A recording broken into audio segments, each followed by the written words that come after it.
எனது வணக்கத்தை தெரிவித்துக் கொண்டு விடயங்களை தெரிவிக்கலாம் என நான் நினைக்கின்றேன்.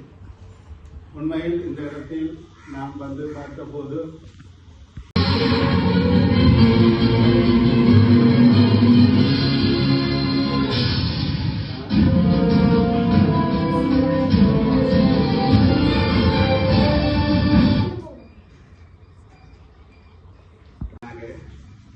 அழகிய பொழுதில் இந்த உதயத்தில் நாங்கள் இங்கே ஒன்று கூடியிருக்கின்றோம். அந்த வகையில் இன்றைய இந்த நிகழ்வுக்கு ஒரு சிறப்பு விருந்தினராக வருகை தந்திருக்கின்ற மட்டக்களப்பு மாநகர சபையினுடைய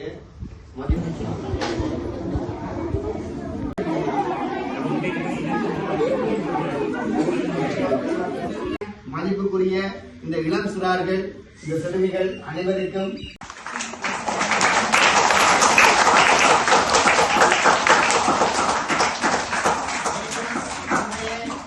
நிகழ்விற்கு வருகை தந்துள்ள சகலரையும் இந்த நிகழ்விற்கு வருகை வரவேற்றுக் கொண்டு